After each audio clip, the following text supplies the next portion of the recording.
Breaking news చూస్తున్నాం. వచ్చే ఎన్నికల్లో అభ్యర్థుల నుంచి దరఖాస్తుల్ని స్వీకరించేందుకు ఏపీ పీసీసీ ఏర్పాట్లు చేస్తోంది. ఈ రోజు నుంచి దరఖాస్తు చేసింది. అలాగే నేటి నుంచే దరఖాస్తుల్ని స్వీకరించనున్నారు. ఇక దరఖాస్తులు స్వీకరించే సమయంలో పార్టీకి ఫండ్ గా కొంత అమౌంట్ ని డిపాజిట్ చేయించుకోనుంది కాంగ్రెస్ పార్టీ. ఇందులో భాగంగా ఎంపీగా పోటీ చేసే జనరల్ అభ్యర్థికి 25,000 డిపాజిట్ తీసుకోనున్నారు. అలాగే రిజర్వ్డ్ లోక్సభ స్థానాల్లో అభ్యర్థులు 15,000గా డిపాజిట్ చేయాల్సి ఉంటుంది. ఇక జనరల్ అసెంబ్లీ స్థానాలకు 10,000 డిపాజిట్ వసూలు చేయనుంది హస్తం పార్టీ. అటు రిజర్వ్డ్ అసెంబ్లీ స్థానాలకు 5,000 డిపాజిట్ చేయాల్సి ఉంటుంది. ఈ డిపాజిట్లను డొనేషన్ ఫర్ దేశ్ డిపాజిట్ చేయాలని కాంగ్రెస్ పార్టీ సూచించింది. అప్లికేషన్తో పాటు రిసీట్ను కూడా వెబ్సైట్లోనే సబ్మిట్ చేయాలని తెలిపింది. దీన్ని పార్టీకి ఇచ్చిన డొనేషన్గా పరిగణించనుంది. ఇక ఏపీ కాంగ్రెస్ ఇన్ఛార్జి మాణిక్యం ఠాగూర్ తొలి దరఖాస్తును తీసుకోనున్నారు.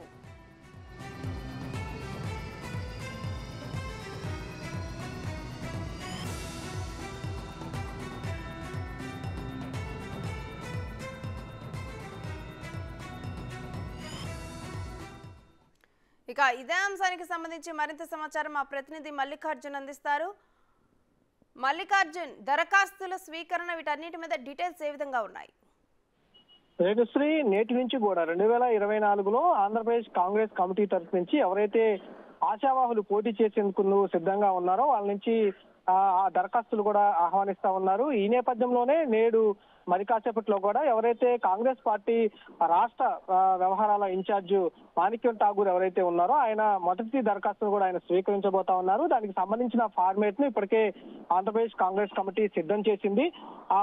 దానికి సంబంధించి ఒక డొనేషన్ లాగా, అంటే డిపాజిట్ లాగా కూడా తీసుకుంటా ఉన్నారు. దీన్ని కాంగ్రెస్ పార్టీకి డొనేషన్ గా కూడా దాన్ని పరిగణిస్తా ఉన్నారు. మనం ఒకసారి చూసుకుంటే లోక్సభ పోటీ చేసే జనరల్ సీట్లలో కూడా 25,000 రూపాయలు డిపాజిట్ గా వాళ్ళు నిర్ణయించారు. అలాగే రిజర్వ్డ్ ఎస్సీ రిజర్వ్డ్ కానీ ఎస్టీ రిజర్వ్డ్ కానీ అలాగే రిజర్వ్ ఉంటాయో లోక్సభకు సంబంధించి దాంట్లో 15,000గా వారు నిర్ధారించారు. అలాగే జనరల్ అసెంబ్లీకి సంబంధించి 10,000 డిపాజిట్ గా కూడా నిర్ణయించారు. అలాగే రిజర్వ్డ్ అసెంబ్లీ స్థానాలకు 5,000 డిపాజిట్ ను కూడా వాళ్ళు నిర్ణయించడం జరిగింది. ఈ డిపాజిట్లన్నింటినీ కూడా ఏదైతే కాంగ్రెస్ పార్టీకి సంబంధించి డొనేషన్ ఫర్ దేశ్ అనే ఒక వెబ్సైట్ లింక్ ఇచ్చారు. ఆ దాంట్లో డొనేషన్ చేసి దాని నుంచి ఎవరైతే రిసిప్ట్ తీసుకొచ్చి దరఖాస్తు అటాచ్ చేసి వారికి కాంగ్రెస్ పార్టీలో కూడా అందజేయాల్సి అని చెప్పి కూడా భావిస్తా ఉన్నారు. ఒక్కొక్క నియోజకవర్గానికి ఎంతమంది ఆశావాహులు ఉంటే అంతమంది దగ్గర దరఖాస్తులు తీసుకునే అవకాశం కనిపిస్తా ఉంది. కాంగ్రెస్ పార్టీతో మనం మాట్లాడినప్పుడు 10 నుంచి 15 అప్లికేషన్లు నియోజకవర్గం తరఫున వచ్చే అవకాశం ఉంది. ఈ అప్లికేషన్లు అన్నింటినీ కూడా